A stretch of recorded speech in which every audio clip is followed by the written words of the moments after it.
This is the C Word Podcast.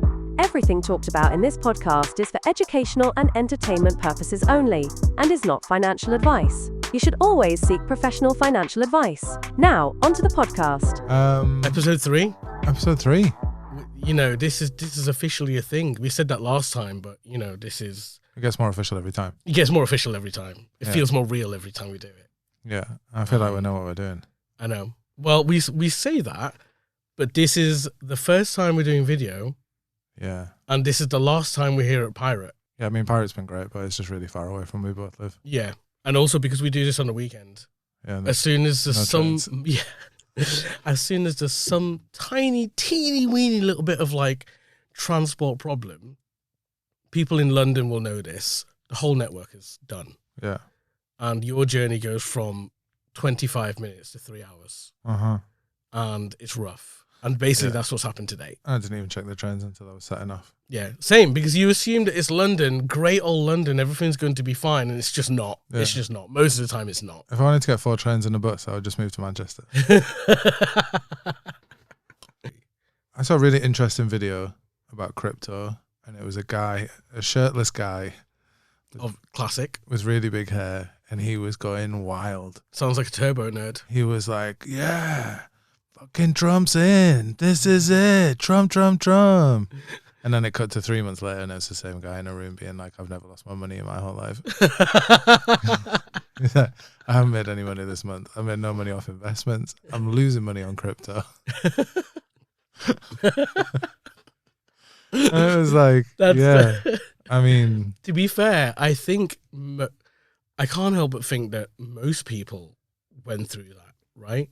I mean, yeah, to an extent, I was hopeful, right? I wasn't exactly on that level, but I was hopeful. I was thinking that, right, okay, maybe something's gonna happen. Yeah, maybe we're gonna get like some traction with crypto being picked up in like shops and stuff like that. You know, actually legitimize the use of its store of value.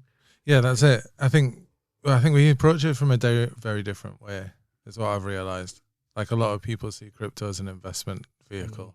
Mm-hmm. And we're more excited about it as a technology. Yeah. And I don't think there's a lot of crossover in the two. No, there really isn't. And that's the sad part about it. There's literally no crossover, which really, really winds me up. I think the only way that they were correlated previously, like before, when was that last crash? Like 3 years ago, the big. I think so. So it feels like it, yeah. The big one. Because I was still working in crypto. Yeah. And then all the work kind of dried up. And it was because they didn't have money to pay people because the value of their crypto went down. And do you know what? And all of the company holdings were in crypto. The same thing is happening now, again. Yeah. But the same thing's also happening in everything, like. But I can't regular help businesses, banks, and this is true. Like, no one's getting pay rises. No one's getting with the value of everything going down. But if there's one thing, you know, I've learned over the years is that crypto seems to get hit quite hard, and I think that's because what do people get rid of or change back into fiat currency the moment there's volatility in the market? Yeah. It's the thing that they don't believe in. Yeah. You know, the thing that was actually the magic beans, they will dump that ASAP. I think it's weird because, as well, like, it's already volatile. So if everything else is volatile, it's like gold and Tesla. And like, obviously Tesla is a weird case, but and like all these big companies that everyone talks about shares of, and all these shares that are plummeting, they're like usually more steady. So if they become volatile, ditch them. Yeah. Like, the crypto was always volatile. Yeah. So, I don't, but obviously I'm not an investor otherwise. Well, I know. Well, and same here. But one of the big things we need to talk about is the ByBit hack. Go on. $1.4 billion hack. The biggest in history. Yeah. And how did you do it? What do you know? I know we're mates, but you know, how good of a friend are we to each other? I mean, so always out hack each other. I just can't believe another month goes by between episode 2 and episode 3. Yeah, 1.4 billion. Biggest hack in history. Every time it's just some massive story. It's classic crypto. Yeah. Always some wild story. And this is like easily one of the biggest so far. Yeah. You know, $1.4 billion hack from ByBit. Yeah. And do you know what astounded me the most from all of this? Go on. It was a low-tech hack. Yeah. It wasn't, you know, for a hack of this, you know, let's just compare this to how a heist might happen. Gotta love a heist. Yeah, gotta love a heist. Yeah. In a bank, for example. Was it a monkey wrench hack? What is that? I love how it sounds, but I don't know what it is. Yeah, no, and you won't because it's so untechnical. A monkey wrench hack is when someone breaks into your house and makes you log into something with threat of hitting you with something big, like a monkey wrench.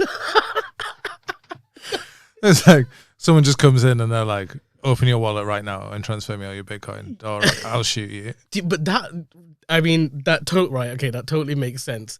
That happened as well. You know, when crypto was an all-time high, well, not this peak, the last one. Yeah, 2021. I remember there was these... It was the one when everyone in lockdown was buying crypto, right? The stimmy check. Yeah, I think, I think that was the one, yeah. So basically, I remember reading stories that whole families were being held up for their Bitcoin. And it wasn't even in like a city or so. I just remember it being in Wales, in the countryside or something. Yeah.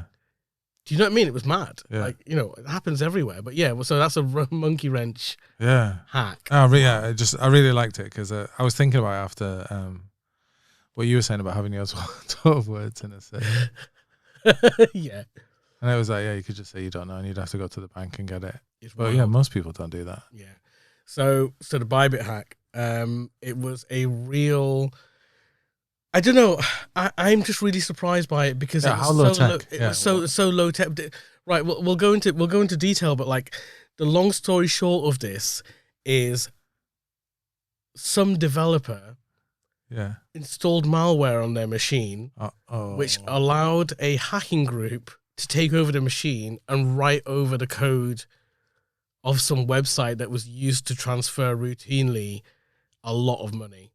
And do you know what they did? They just changed the wallet address. They, in a nutshell, all they did was they just inserted some code that just sent the money somewhere else. Yeah. In it, oversimplified. Right? Yeah. It sounds like a cartoon. It does. Like, it does sound like a cartoon. They just turn the arrow the other way. And then the guy with the bag of Bitcoin went down the wrong road. I can't stress how close to the truth that actually is. Yeah, no, it's mad. Yeah, and they managed to do that because there was some dirty boy. Well, do you downloaded something? Yeah, probably. Here's the thing: it was just a developer machine. Now, the problem with developer machines is that they generally, because they're a developer, they have generally some form of access to infrastructure and the services, for example, that are hosting the websites. Yeah. That's how they got in. Also, why do developers of things so valuable? Why do they not just have a separate laptop that's just for work? Did they download the malware? I'm guessing you don't know. But I imagine it was. It seems unlikely you would down malware at work by mistake. Like malware usually comes through personal use internet stuff. Without going into detail, I can imagine. I don't think it takes anyone much imagination to figure out where that came from. But no, I mean. It wasn't LimeWire. Winamax. Yeah, I mean, since the days of downloading movies and music have gone, there's not many ways to get viruses on your machine. No, you're right. Unless it's an email. So it must have been or something. Like the Sony one. That was another big one. Well, yeah, that's true actually. That Sony hack that was wild. Just an email. Yeah. So who knows how the malware or whatever it was. It might have been malware. It might have actually just been a phishing attempt. I don't know. But there's very sophisticated ways for code to be injected onto your machine these days. And who does everyone think it was? North Korea. Again. The Lazarus group, apparently. God, I love the Lazarus group. You know, and we're wondering how North Korea is surviving and they've got these guys running the show. Yeah. You know, like absolutely smashing it on the hacking scene. Yeah. Like they don't really need to care No. where their money's coming from. Like they've got 1.5 billion. Yeah. The thing that gets me is like how slow all the other countries are. Yeah. Because it's not like other countries don't do illegal shit all the time. Yeah. There's genocide, there's war, there's like just generally like overthrowing regimes for no reason. Just like, people do a lot, and they're like, I'm not gonna hack this website to steal money off people. Yeah. Yeah. It's wild. Yeah. Right. So I mean, also it's very easy to blame North Korea. Oh yeah, true. Yeah, but they're not going to say anything. And North Korea have this secret group of hackers that keep, every time money goes missing, it's them. Oh, it's them because we don't know anything about them. So just blame them. They're not going to say anything. You know who did this? That guy I don't like.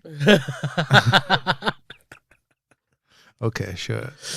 Okay, let's believe it because no one knows anything about that guy. Yeah. So it's easy to believe it. So, but yeah, I couldn't get over how low tech it was. It was just your classic sort of like bank scam. You know what I mean? Yeah. Your classic email scam where it was just like, you know, you open the email, it says, oh, you need to log into your bank to do this. Press this button to log in here. They pressed it and someone logs in. Obviously, that's not how it happened with this attack, but it would have been very similar because whatever they clicked on or whatever they did, they might have downloaded and installed something. And I'm speculating here. That allowed access to the developer machine. And all they did was they looked at the machine and go, right, this has got access to that website that we need. Yeah. And they just changed a couple of lines of JavaScript. Do you think they just go numbers, or is that like they look at the websites that they need and see who has access and then try to find it? Do you know what? I'm not entirely too sure, but what I do know. Not hacking advice. Yeah. This is not hacking it. What I do know Asking for a friend if you found a website you want to hack. What I do know is that I've got to be careful with my words. But they took the smarter journey, the smarter route. Yeah. They took the smarter route here because instead of doing the complicated thing, and which would have been like, I don't know, like some sort of complex deconstruction of like blockchain technology, I don't know. Yeah. Right? They took the easy route, which was they just targeted a human. Yeah. Always the softest part of any the weakest security. part of the security system is always going to be, in my opinion, a human being, which can be manipulated, tricked, is subject to emotions. Yeah. Right. And so, did you see the last Lazarus heist that was in? What was that? I hear about them all the time, but I don't know what the last one was. The last big one is when they hacked Sony. Oh yeah, when they were releasing that film, was it the Dictator? The Dictator, which is a great film. By the way. Great film, really funny. And they just hacked Sony. But then I think like because of that, they managed to get emails that they then duped, and then that went on to get more and more, and then they just stole loads of money. Yeah, I mean, again, low tech. Yeah, really, just efficient. Do you know what I mean? It's just so easy because obviously they can't break the technology. Right, and that's the beauty of the blockchain technology system in the first place. But you just need one person to give you one password. Yeah, but it's easy to manipulate a human via email, right? And I guess this is the same problem that we have like today. Yeah, we have that same problem today, which is what can we do? You know what I mean? Like it's still going strong. Mm-hmm. Yeah, because like one of the easiest things to do, right, is just be where someone is, replicate a Wi-Fi of a work environment. Be like, oh, you've been logged out, you need to log back in. Yeah, there you go. And then they type the password and you're like, okay. Yeah. Now I've got the Wi-Fi passwords. Done. Not hacking it. Not hacking it. Credit to ByBit. You're going to say Lazarus. Yeah, I'm done with these guys. Yeah. Credit to those geniuses at Lazarus. Doing it again and again. Absolutely smashing it. Yeah. Legends. I have to give credit to ByBit. They gave all the stolen funds back to their customers by way of like creditor loans and stuff like, not creditor loans, like their backers and stuff like that. You know, people who have invested in the company have loaned them all the money to give back to the people that lost funds. Yeah. Which is why we haven't seen any bad sort of like press.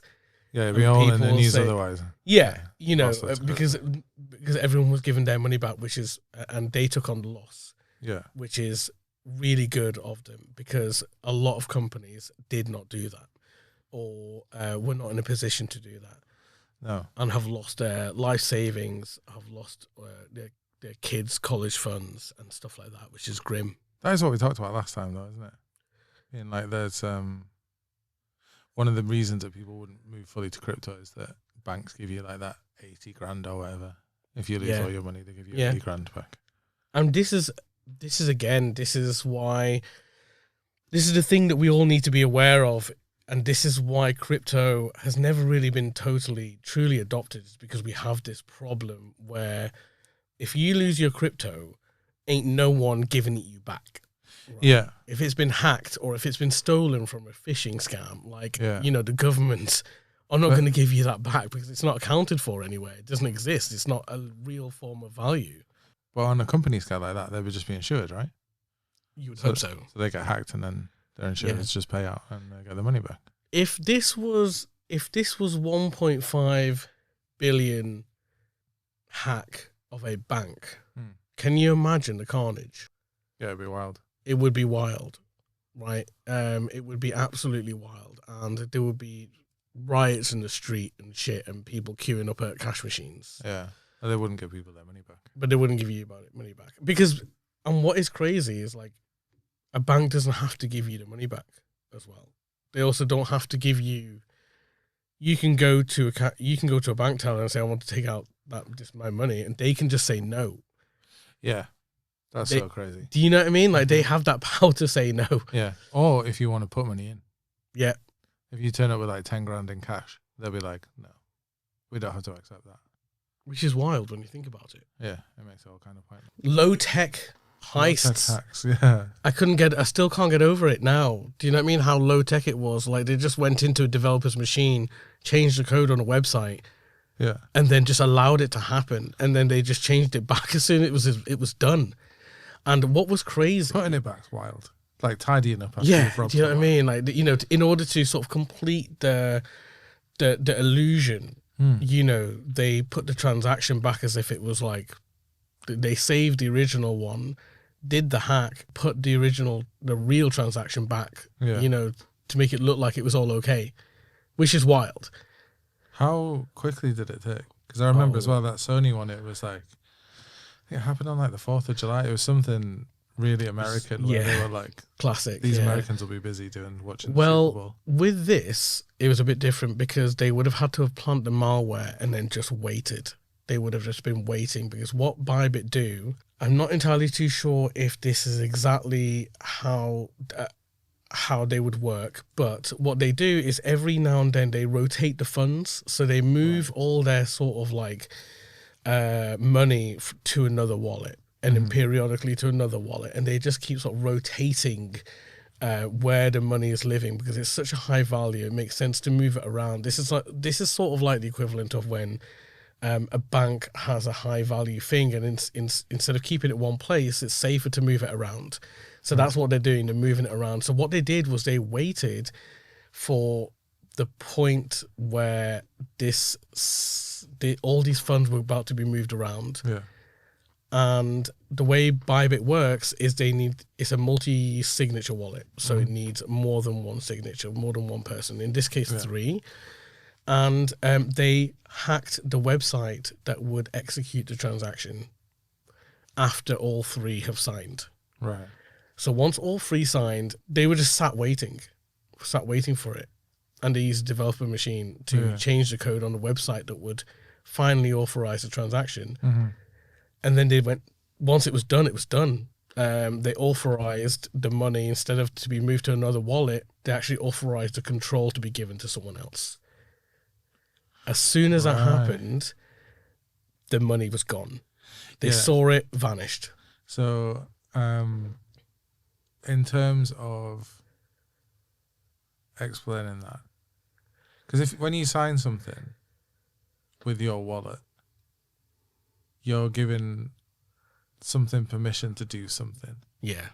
And if you thought you were just doing it to send something to somewhere, so on like a personal level, this used to happen a lot when NFTs were getting quite big. People would use it to do like wallet drains.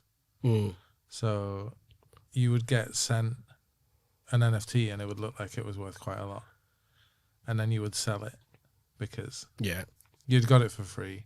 It looked like it was worth 1 ETH or something, and you would be like, okay, sweet, I'll just put it on.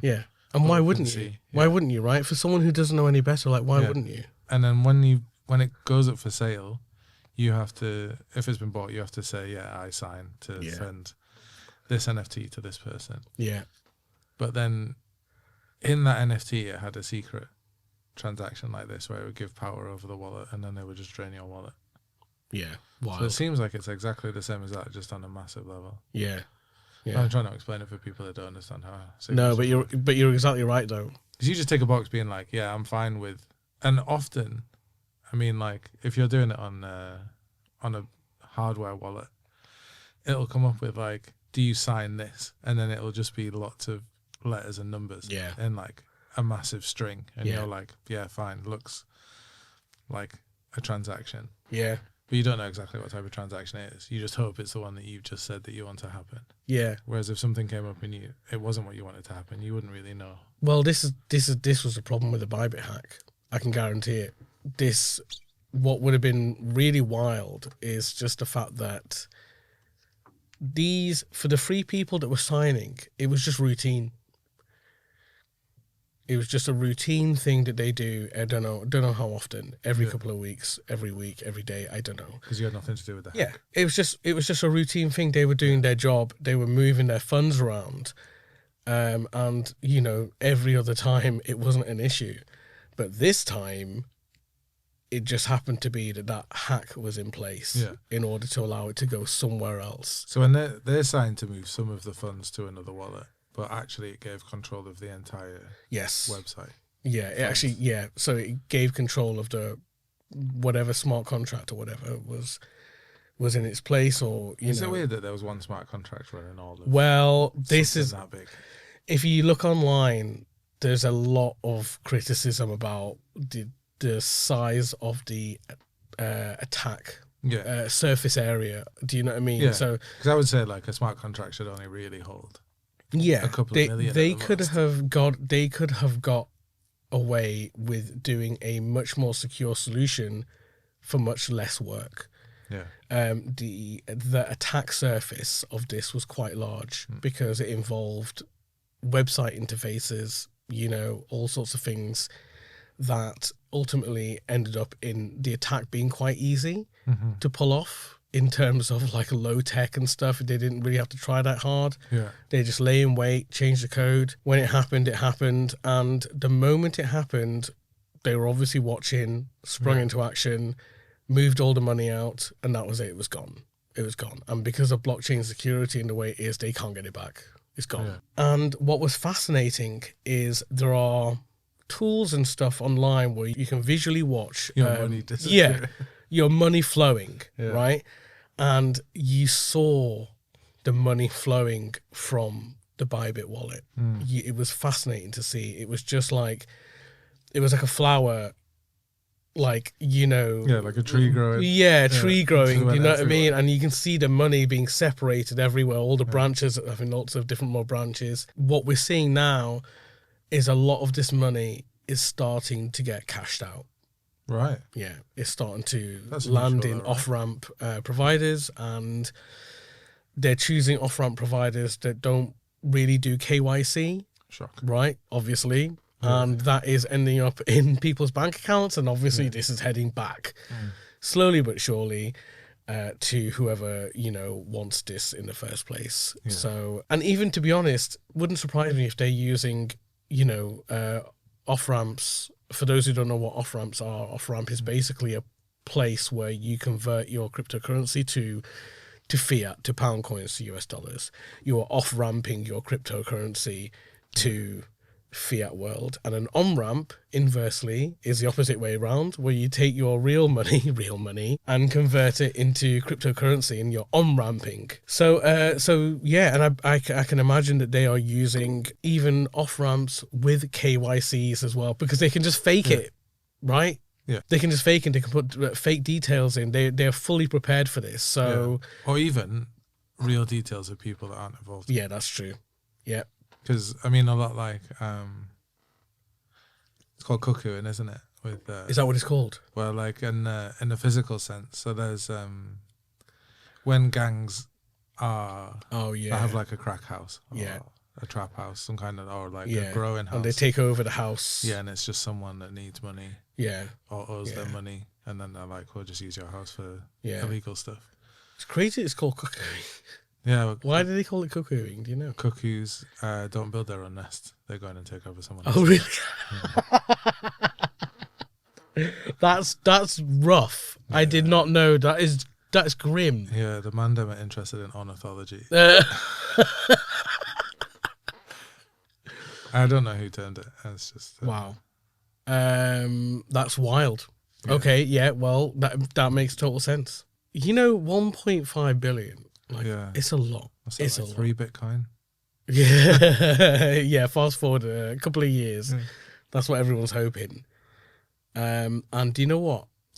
I've got something here that I'd love to sort of just go through. Total value of blockchains. Go on. By total value, the number one chain is Ethereum.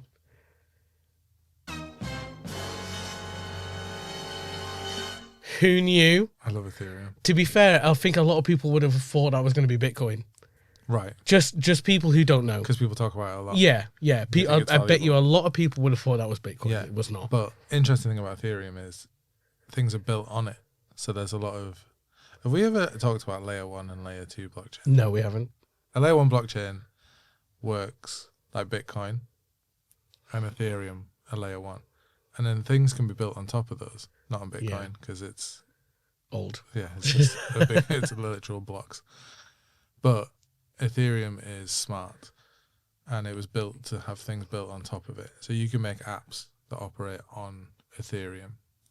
So yeah, Ethereum's big because there's a lot of things built on Ethereum. Yes, and that's why there's a lot of value inside Ethereum, because not only does it have the cryptocurrency itself, but it has apps built on it, which in themselves is creating an ecosystem of cryptocurrency, right? Yeah. A use for it. That's fascinating. Yeah, and it's mad that people don't appreciate that, I think. No, they don't. I think people don't realize it in the first place as well. Yeah. But also that when we said about not financial advice, I moved all of my Bitcoin originally to Ethereum in, I don't know, I think it was like $3,000 a Bitcoin. And I was like, this is over. Yeah. It's peaked. It's not going anywhere. Classic. Because it doesn't do anything. Classic. It's just digital gold. No one's Yeah. going to care. And I forgot that rich people love buying gold. Yeah. And it just went off because people were buying it. Yeah, rich people love buying gold. Yeah. But really, like, I was like, no, Ethereum's the one because you can build stuff on it. Of course. It's the future of money. Yeah. You can and tech. Yeah, you can not only you can build stuff on it, but a lot of people build stuff on Ethereum. They build cryptocurrency applications on Ethereum that grow the tokens to give the tokens a utility, a use. And they're able to grow the value of the tokens natively, on Ethereum. Granted, people are finding ways to do that now with Bitcoin, but the reason we've got Ethereum at the top spot is because of that. What is the biggest in terms of volume layer 2? There's a website called L2Beat Arbitrum. Yeah. So Arbitrum's another blockchain that's built on top of Ethereum. I have a really good social media presence. Yeah. And it's and what happens is they roll out this blockchain that's built on top of Ethereum. I'm again simplifying these things, right? But the problem with Ethereum is it's busy, it's slow, it's expensive. So they built another blockchain that's forked in a way. It's sort of not, but just trying to keep it simple. But it's forked. Layer 2 sidechains and forks. It's rough, But they built another blockchain, and this blockchain has got lots of things fixed about it. It's really fast, it's really cheap, it's quick. And what they do is periodically they send all the activity that happened on their blockchain, on the layer 2 blockchain, back to Ethereum. Yeah, that's an interesting way of understanding it, isn't it? Yeah. Like layer 2 stuff, they're basically like a manager reporting to a boss. Yeah, pretty much, yeah. At the end of the month, it's like, here's everything that happened on our Yeah, end. that's a great way of describing it, you know? And they report back to HQ. Yeah, they're like, You oh, know? by the way, we did all this cool Yeah, stuff. it's almost like you got the McDonald's HQ and then you got the franchises everywhere. Yeah. You know, like you don't Exactly. need to go to McDonald's in wherever the first one was or their headquarters. You can go to a franchise, get it for cheaper and quicker because it's closer to you. Yeah. And then at the end of the day, they report everything back to head office. Yeah, easy. There you go. We did it, mate. We did it. We always do it. You know. So cool. Wow. I mean, that's justified. Justified. So shall we move on to number 2? Yeah, sorry, Yeah. I got sidetracked. No, on the no. side chains. This is, I mean, it's necessary. You know, necessary education for the nation. So Ethereum is biggest, obviously, because it's great. yeah, and you can build apps on it. And you can build apps on it. So there's more volume because people build on top of it. Yeah. Second one, probably Bitcoin. No, Oh. it's Solana. Again, same reasons. Yep, You can build stuff on it. yep, Solana. And people know about Solana.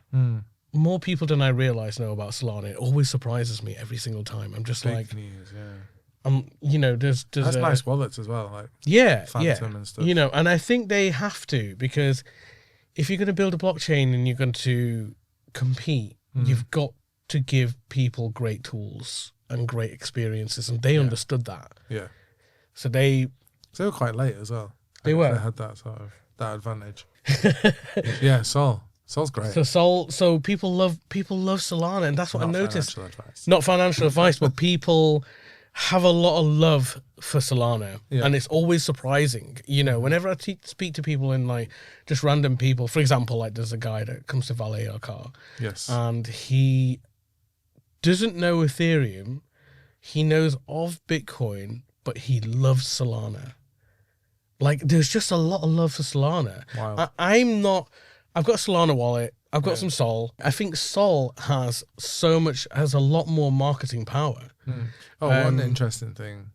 There's things on Sol that have a lot of crossover with traditional finance. Like what? Like version of shares as coins. Oh, interesting. I think a lot of people make them on Sol. So there's like GameStop shares yeah. on Sol. It's just a coin on Sol. Right. Okay. Yeah. Oh, right. So I think people know about it from like Yeah. it's I guess popular so, for yeah. like meme coins as well. With the Right, chip coins on Yeah. Yeah. that are And on Solana. what was the other one? So a lot of mainstream people know about GameStop. Yeah. And Yeah. Donald Trump. And then there was they were launched on Melania. yeah. And they're all on Sol. So they were all launched on I've not really Solana. thought about that. So I guess that there's going to be reasons there for people sort of knowing what Solana is. Pump.fun, which was another wild thing. I believe that was launched on Solana as well. Yeah. It is strange, isn't it? They'd be like, everyone knows about Sol because there was a lot of famous scams. Yeah. I guess it did its job. You know, it did a job. So Solana rocking up toast TVL of 6.997 billion. We're talking, can I just remind everyone here, we are talking billions. That's a lot. It's a lot. And there's a whole list of blockchains here. And the top 1, 2, 3, 4, 5, 6, 7, 8, 9, 10. The top 10 are in the billions. So this is a lot of money. We're talking about a lot of value here. Should we do a quick rundown of the top 10? So let's just recap. Let's recap. So we've got Ethereum clocking in at $46 billion. Mm-hmm. And then we got Solana at number 2, coming in at 6.9. Let's just say 7. billion. It's probably 7 billion now. Sorry, it's at 69 billion. 6.9 billion. No, yeah, 6.9 billion. I mean, it was meant to be Classic crypto. Bitcoin. So here we go. Bitcoin's number 3, right? So it's not even 1 or 2; it's 3. That is coming in Digital bronze, more like. Yeah, that's coming in at $5.4 billion. Not too far behind, but that's not a lot. It's not. It's not for how much hype it has. It's less than I thought it was going to be. Yeah, same. Yeah, like someone could buy all of that. Yeah, and I think what's interesting is there is a finite amount of BTC. Yeah, as we covered in the last episode. Yes, so there is a finite amount of BTC, which means that the value after a certain point will be locked, as in no more value can be created after a certain point, which is interesting. So in at number 4 is... But then gas will just go up, right? Yes, depends. Yeah, depending if the You want network is people busy. to process it. Yeah. Then they're going to have to get paid. Exactly. So it will be interesting to see. I mean, we, like you said, we touched on this in the last episode. What's going to happen after the last BTC has been like mined? You know, we'll probably see the real utility of BTC appear, which we do not know what that is. I'm excited for the last one. Yeah, me too. It's gonna be big. Yeah. I don't know.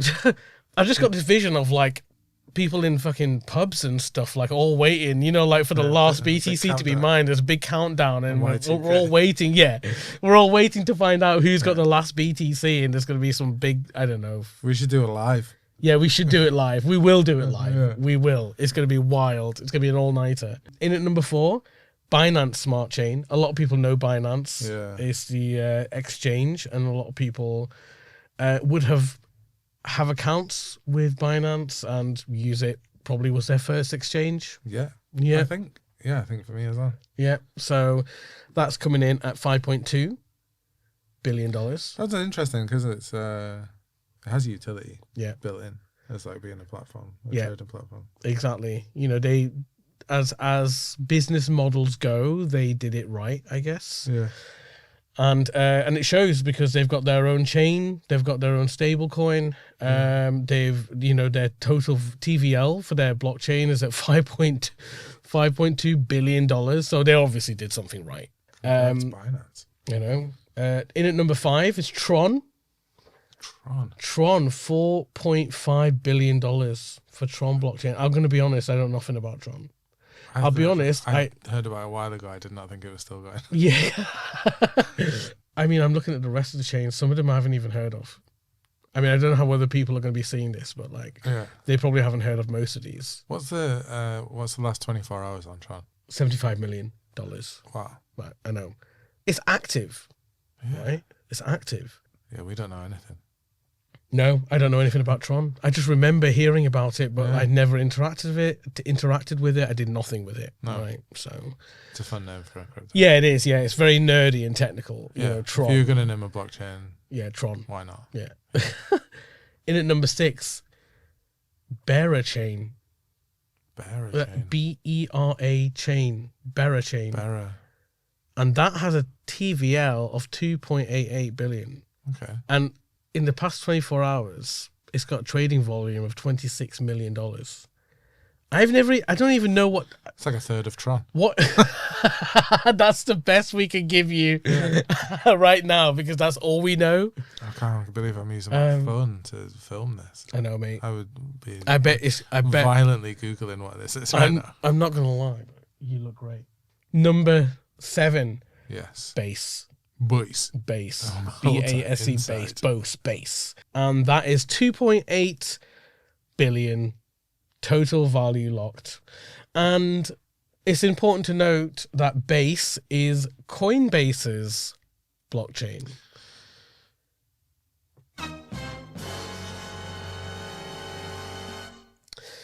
And this was a natural move, I would say, for Coinbase. They are one of the biggest, well-known crypto providers and wallets that exist. And they saw how much money Binance was making. Oh yeah, and they Chain. wanted a slice of that pie. Yeah, go on. Why wouldn't they?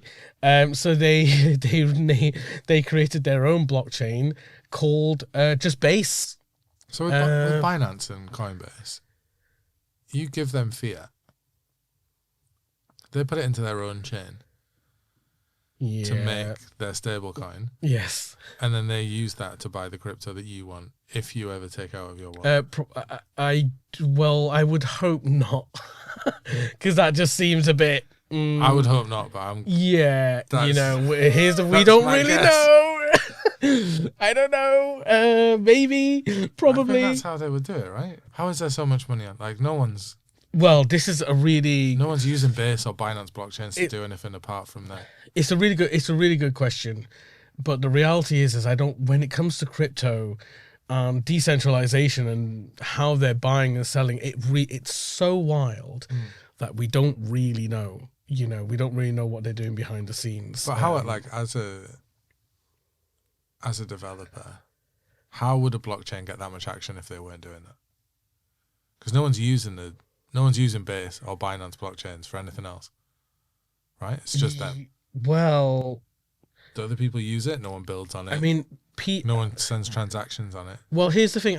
I'm not sure, but but from the stats I'm looking at here, let's just take Base for example. In the past 24 hours, which this is quite surprising, is it has had $703 million worth of volume. It's one of the highest 10 times here. Tron. Yeah, you're right. That's what I'm saying. And then that's like, what about and there are 1,300. What about Sol?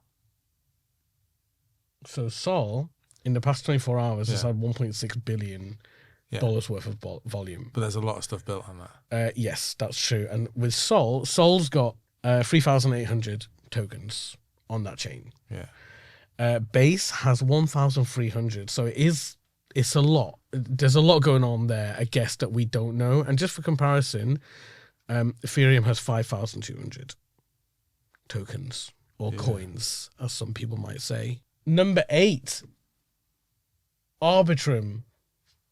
Yeah, big fan. Total value at this moment in time, 1.8 billion. 2.4. And that has 822 registered coins. That's not very many. It's not a lot, considering the numbers we've just been blasting out. Yeah. I would have thought it was in the thousands. Yeah.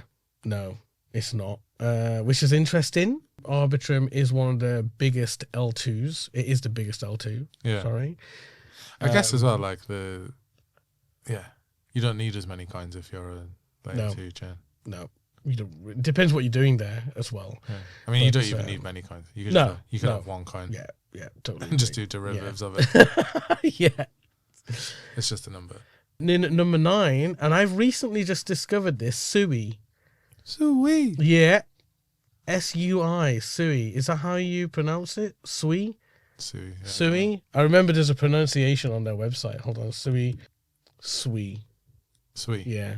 So S-W-E-E. Yeah. Sui. It's sort of, yeah. Do you know what I mean? I'm guessing anyway. That's what it's saying here. Okay. So Sui, what is it? Blockchain. That's coming in at 1.1 billion. What is it though? What is it? Yeah. It's a layer 1 blockchain. What, and any utility or what? I don't know. To be honest, I only recently discovered this. It's crazy that there's so much money in these I know. blockchains. Some of them are, what's crazy is some of them are fairly new and they are not really actively used. Like, for example, Sui only has 164 tokens created on it, or coins. So already it has it's at number 9 in the list, and it's got 1.1 million total value locked. Right. As of now. Someone could be watching this and I'm guaranteed there's going to be someone thinking, like, I can start my own blockchain. Yeah. And in a week's time, they might be in the top 10. Yeah. It's absolutely possible. We should start a C-word blockchain. Yeah, we should do. Just called C. I don't know. C plus. C. Little dev joke. Oh, yeah. Yeah. Oh, we'll keep that one in. And then in at number 10, I don't. Do you want to have a guess? Do you want to have a guess? I don't know. No, yeah. Do I guess it a real chain or do I just make up a I word? mean, you could make one. You could make one up, and it'd probably be on here somewhere. Yeah. Avalanche. Avalanche. Yeah, that's in at number 10. I'm glad it's one that I'd heard of. Yeah, and that has a TVL of 1.1 billion with 448 coins knocking about.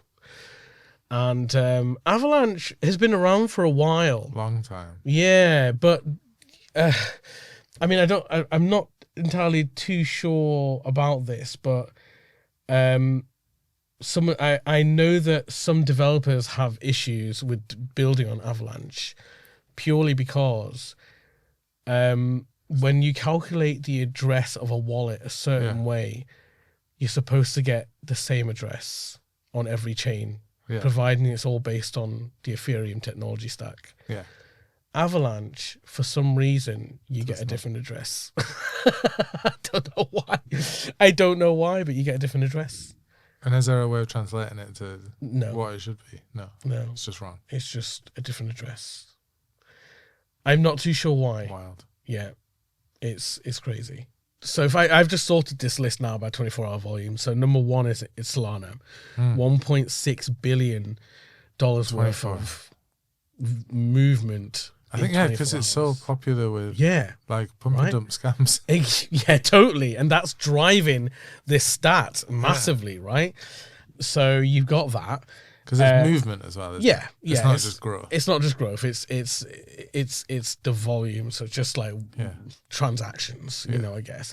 But still, just consider for a second that like 1.6 billion, like it's not even it's not a small amount of money we're dealing with here. It's massive, huge amounts of money. It's billions. And my dad dislikes all, by the way. Yeah. And it just has a lot of scam coins. Yeah. People choose it to do of scams. course, you know, and that's not their fault. Yeah. So and then we'll just quickly go through this. Number 2 is Binance Smart Chain with 1.6. You would expect Binance and Base to be up there. Yeah. Base is close. Base is number 4. Number 3 is Ethereum, 1 billion. Base is we covered this before. 24-hour volume of 103. Yeah, 703. I stand by the fact. It's not a fact. My assumption that they must just be. They're just whether they put everyone's fiat money into their own coin. Yeah. They just load up their blockchain. Keep it in the family. Yeah. Because really, if you're running like a centralized wallet, like a Coinbase, you need somewhere to keep everyone's money. Yeah. And it's easy to record. It would make... And check the logs. It would make a lot of sense, but I imagine if I were to start a company that offered a centralized wallet and they wanted to keep it in this decentralized place, I can't help but think that, you know, the government would have something to say about that. They're going to be pissed. Interesting point. Yeah, because if there's one thing I know is that the government want to know where all that money is and want it at all times. Yeah. Right, accounted for. And this could be any government, right? No government wants to see their money just disappear, right? No, I think it's still be accounted for, right? Yeah, well, I would hope so, because I guess that's how stablecoins work. Yeah, no, because, I mean, they're essentially setting up a stablecoin. So I think Coinbase will still have a bank account where everyone's fiat goes in each country or each different derivative. So there'll be like a euros pot, there'll be a pound pot, there'll be a dollar pot. Yeah. Each of those, when you put money in, it goes into a bank account that they have. It's just a traditional bank. Yeah. But they need to on-ramp it somehow. Yeah. So do they just create their own coins? They could do. As if people were buying it with the fiat and then one to one. Stable coin one-to-one against it. Yeah. And then they use that coin to trade. It could very well be the case because that's how USDC is. They have... But not USDT. But not USDT. And it's quite funny because so for those that don't know what USDC is and USDT is, they are stable coins. And stable coins are called stable coins is because one of these coins, whether it be USDC or USDT, is worth exactly $1. It is pegged to the dollar. USDT turns out it wasn't. Well, this is They the just thing that lied. we're going to go into. So with USDC is pegged to the dollar, and it stays there because there is an understanding that one USDC has one real dollar behind it. Every single one of them. And Yeah. with the company that runs USDC, who are called Circle, they proved it, right? They've got it. Yeah. They've They got let it. someone go into Yeah, vault. it's been audited. They've got it. They've proved it. Yeah. And I really hoped it was singles as well. in what way? Oh, well, a single $1. They go in a room and it's $1. I'm not going to lie. In a folder with That's- with the number of the coin on it, and you open it and it's like, yeah, one. This one, yes. Do you know what? One. I'm not going to lie. I sort of imagined that that's how it would be as well. Like when you go into like some auditor walks in, there's a massive vault that just opens and it's just like miles high of $1 bills. Yeah. You know, Every time someone creates it, they go down the bank and they're like, one more, please. And they go back and put it in the room. I love it. I love it. That's how I want it to be. If someone knows how this audit process took place, please let me know. We So, need to get a you know, we need to know. USDC guest. And then there's another popular stable which has been around for a long, long time called Tether. USDT. Yes, The T USDT is for Tether.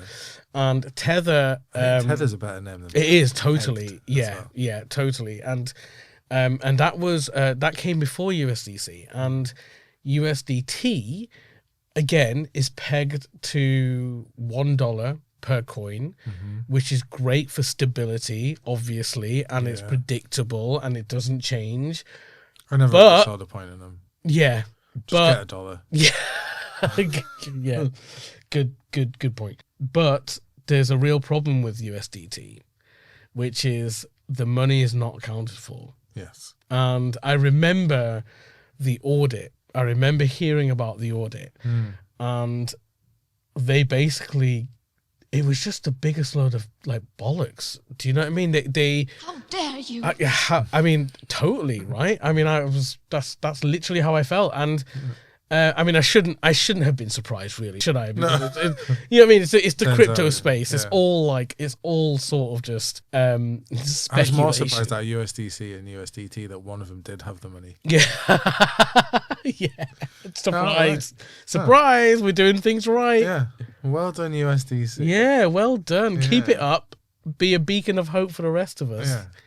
Yeah. But USDT couldn't prove it, and it was really weird because It's a they really had. easy thing to prove. Yeah, totally. Just open that massive vault. Where is it? Show me all the singles. So basically, their report said, well, I can't remember the details, but they had a little bit of it, right? It wasn't a lot compared to the amount of USDT that's actually in Yeah. circulation. And don't worry about the rest of it. We'll- Yeah, we'll and have it by basically the next rest of it was just assets, and then the majority of the value came from like a document. week. Yeah. It was a document, just an and they IOU. said, the rest of the document is this is the value of it. The value of it is the rest that's missing. And I was just like, I could have come up with any PDF. Yeah. And said that's worth, 800 billion. Yeah. You know? Or just make an NFT and just say it's worth that much. Yeah. Could If do. you're going to make bullshit up. Yeah. And I think that's what people are doing. Yeah. That's why the TVL of these blockchains is so high. Because this is literally what's happening. Yeah. And it's wild. USDC, USDT. There are a lot of other stable coins as well. A lot of other chains have their own stable coins. Is there a stable coin in Solana? There must be, right? Yeah, it's got to be. Yeah, there can't be. I mean, Solana has 3,800 coins. So some of them have got to be stable. But let's see. But I always toyed with the idea of creating a pound version of a stable coin. But I don't know if it is a valid idea because everything deals in dollars. Yeah, it's weird. That would just be confusing. Yeah, I think I'd be interested to see what happens with BRICS. Yeah. Brazil, Russia, India, China. Yeah.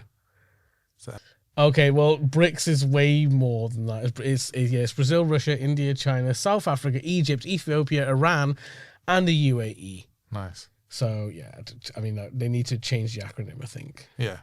There's a better one in there somewhere. But I think, yeah, because basically it's like world economies go. There's the dollar, and then there's the Europe, the sort of pound and the euro. And then there's everyone else.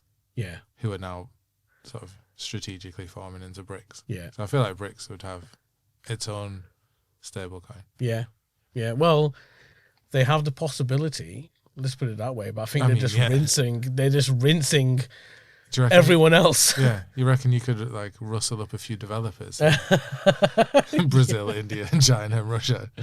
I'm pretty sure, yeah. There's totally. one or two devs knocking around in those countries. Just a few, you know. I mean, but yeah, I often toyed with the idea of creating a, you know, well, there was one, wasn't there, called Britcoin? Britcoin, yeah. But that was that not started by the bank government? Yeah. The digital pound. Here we are. It's actually on Bank of England's website, but I believe they canned it.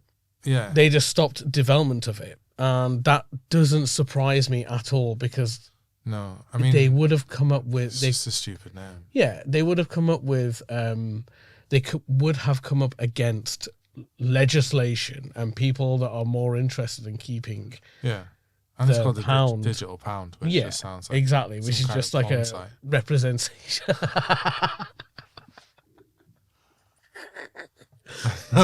You're not going to crack the crypto space with a name like digital pound. No, you're not. You're not. And to be fair, I think no, we're issuing 69 coins. Yeah. And they're all getting pegged. It's like, come on. This isn't going to work. Yeah, I totally agree. That's not going to work. Everyone's just the meme space will just be on fire, mate. Yeah. I had this like brainwave I need to tell you about. Go on. Should I stop recording? No, it's okay. You can keep recording. But so I had this brainwave. I was recently speaking to someone. They work in the financial space. They told me that the reason crypto, in their experience, has not been adopted, and hasn't made its way, you know, into shops and stuff like that. Apparently, the root cause of all of this is that no one understands it at the top level.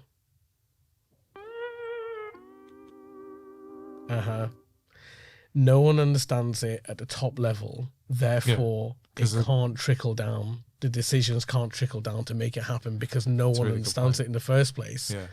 So that's why it's one of the many issues of having governments that are absolutely over 60. Yeah, exactly. Over 60, who are stuck in certain ways. I mean, and in powerful positions. For example, I heard the video of Donald Trump getting into a Tesla, and it was like he said this one sentence that that made me realize the era that he lives in and come from. He basically sat down in the car and was just like, "There's a computer in it." Yeah. And we'll try and find. Drive. He was. Born, I think you're right. Born rich. He's always just. Do you know what? I heard that he doesn't drive. Yeah, he grew up in New York as well. So. Yeah. Does Donald Trump know how to dance, drive, play chess? That's what I've got here. No, and definitely not. Okay. Well, there's a few. I don't even know if you can believe what you read. Yeah, I'm not. So. Here's the thing. I saw the first couple of articles. It's not even worth going into it. But but the long story short is he got into the car and was just basically astounded by the fact that it was a computer. Yeah. You know, and that made me realize that again, it sort of adds substance to the fact that the people at the top are super basic. Yeah. In a certain sense, and they've got there through like incompetence, power, money, underhanded tactics and stuff like that. And obviously, it's not everyone, but it's most people, right? Yeah. Especially within the finance sector. And it got me thinking, well, where are all the people that do know about cryptocurrency? And where are they, right? Because surely you would think that they would be working their way up through the ranks Yeah. slowly but surely, and getting to the top. But it's not even happening. And do you know why? Because these people that know about crypto, they're like the crypto bros that you see on Twitter. Yeah. And getting in heated arguments and stuff, and, you know, doing stupid shit. Yeah. And they're not running companies. Well, they are. The thing is, they're the CTOs of like crypto companies, Yeah. but they're all batshit crazy, and Yeah, they they're are not real there. companies, are they? Yeah, they are there. They're in a different like ecosystem entirely. They are not in the tradition. They are not working for the traditional banking companies, which is why these companies don't know anything about cryptocurrency, and they are stuck in a particular environment because the people that do know are on Twitter having arguments. Do you know what I mean? So, because a lot of them have only just started being like getting into crypto, like in the traditional banks, right? They announce it. They're like, okay, we're going to buy a shitload of Bitcoin. But that's all they do. They just buy a shitload of Bitcoin. They just buy Bitcoin, and then they don't really know what to do with it. Yeah. They don't know how to make it a utility. They don't know how to turn it into a liquid asset in some way to be able to like use as cash, for example, or make it compatible with credit card providers like MasterCard and Visa. They don't know how to do it. Yeah. I'm sure they were pretty close to just having a QR code to check out. Yeah. You know, like if you go to a shop and they scan everything through, and then there's an iPad that shows a QR code and you scan it, and then it transfers the amount that you owe for whatever you've taken. Over to whoever wants it, and you could choose whichever. Like you could choose. Fiat. You could choose crypto. Well, we could build that. We could. The only companies I see making any sort of moves on this space in this particular area are the challenger banks. Yeah. Right, the new banks, the neobanks, or whatever you want to call them. You know, like the ones that basically are cutting edge. You'll never see Barclays doing it, but you might see Monzo doing it. You might see Revolut doing it. You might see Starling Bank doing it. And that is what is interesting. And I realized that it's not that they don't want to do it, maybe. It's probably more the fact that they don't know how. But it's not like the bigger a company gets, the harder it is to get something done. Yes, because you have to get people to sign off on it, and then it goes up to someone that, like you said, just doesn't get it. Yeah, someone doesn't get it, and I've been in that situation. I was on the receiving end of that situation where when the time came for the big bank to get involved, you know, they didn't turn up, and that was the end of that. Yeah. So, yeah, fascinating, and then it got me thinking. At what point will the crypto bros and girls grow up and decide, do you know what? Yeah, I'm going to take on, I'm going to go and start working for the banks, working their way up through the ranks, and eventually get into a high enough point where they can sign off on actually, getting crypto, the technology and infrastructure in place to get crypto used in the shops. I think it'll probably go a different way. I think it'll be one of those companies that'll get so big it'll get acquired by a bank, and they'll, not that they'll switch and go into a bank and work their way up. It'll be like a bank will be like, I'm gonna buy, Pound Peg 69 as a company, and then we're going to take that and integrate into our offering as a bank. Yeah. Well, I think that's the easy way, I think. But then it would just become centralized. I think it'd be one of those where it's like, we really want crypto, but we don't want it so it could be this, and we don't want it so it does that, and we want it to just do this. And then it's like, you want it to just be. And I think, you're right. And I think there's just going to be some like massive battle that happens because of that, which is... inevitable. I think it's going to happen, but what's going to happen is crypto's not going away. No. It's going to happen. What about, I'll tell you who could do it? Vitalik. He could, but I think I got really nervous then because I realised I read his name a lot more than I've heard people say it. No, Vitalik, or Vitalik. Yeah. But not Vitalik. Vitalite. Remember Vitalite? Yeah. Oh, that's right. That advert. Yeah. Problematic. He could, I think so. I feel like But- he's respected enough. He gives Yeah, talks to, he like, is. different areas of tech. But do you know what? I've just had this thought. I can just imagine him walking into, I don't know, getting a job at like Barclays or something like that, head of Web3. And he will come in with his vision, his passion, his knowledge, his technical understanding. You know, he knows this inside out. Yeah. And he will come up against some guy in a suit Yeah. who is above him. And that guy in the suit will just say no. Yeah. But I think that's why, it comes down to, is it going to be the two worlds merging, or is it just going to be a complete like death of banking and crypto take? I think the term banking might take on another meaning. Be easier for crypto to become a bank in the way that people use it than it would for a bank to become. Well, they're trying. crypto. That's the thing, right? That's the crazy thing about it is, you know, whenever someone creates a wallet, they have this vision of it replacing your bank, and they have a vision of it replacing, you know, your everyday like money needs and stuff like that. Yeah. It's never happened. By the way, I just want to say it's never happened. It's not a thing that's ever happened. And because the technology is too hard to use, and you still can't go into the shop and pay for a chocolate bar. No. And then people straight away deprioritize it in their life straight away to like play money, monopoly money straight away. You know, because if you can't, if I'm hungry and I want to go to a shop and buy food, I know for a fact that I can't go into the Greg's down the road Yeah. and pay with USDC. So it is just not a legitimate use, Yeah. which is hard. And until we get to that point, your then you wallet just will said, never like, be a bank. The United States dollar is seen as legitimate currency. I have it at home. I'm not suggesting someone comes in with a monkey wrench hack. Yeah, please. I don't have loads. You know, just like when you get back from being in a country, and you have some left over. Yeah. If I took a $20 bill to Greg's, they also wouldn't accept that. It doesn't make it monopoly money. True.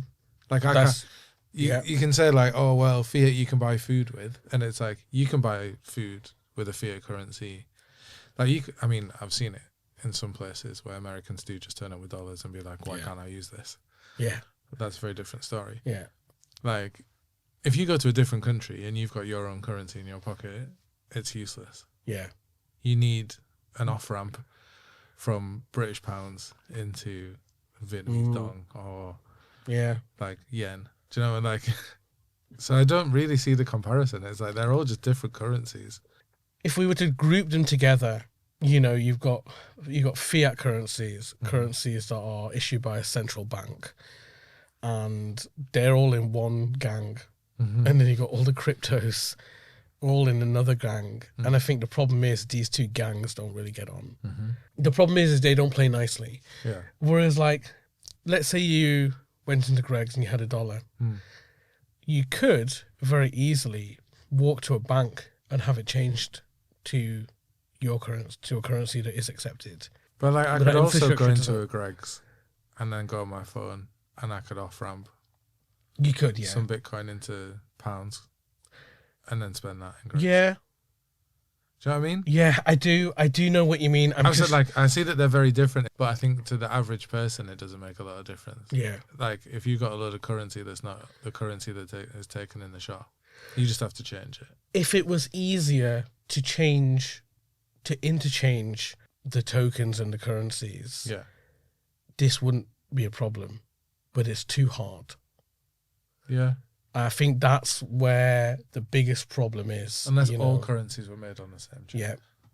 Unless there was some sort of like barrierless Well, solution. like, I mean, there's still the Ethereum technology stack. If one of the big merchants decided to create a e-commerce focused chain Yeah. where all currencies could live, for example, and any fiat currencies had tokenized versions of it on that chain and was all supported. I know this has been tried. 'Cause it wouldn't be hard to even like work out the exchange rates. No, it If wouldn't. we stick with the Greg's example, Yeah. and you went in and they're like, we want this much for a sausage roll, and you just tap your phone and it takes out whichever currency you want. Yeah. If you just decide that I'm only going to pay with stuff with, I don't know, Solana today, hmm and everything you tap is just coming out of your Salt wallet, Yeah. but for the pound value while you're there, but it could also work wherever you were in the world. Yeah. That'd be amazing. It would be amazing. And I know that certain bits of technology are being put in place to try and accommodate this. Mm-hmm.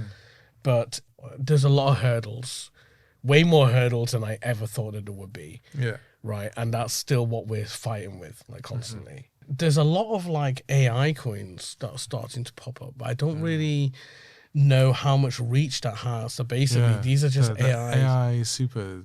Yeah, these are. I'm not sure. Yeah.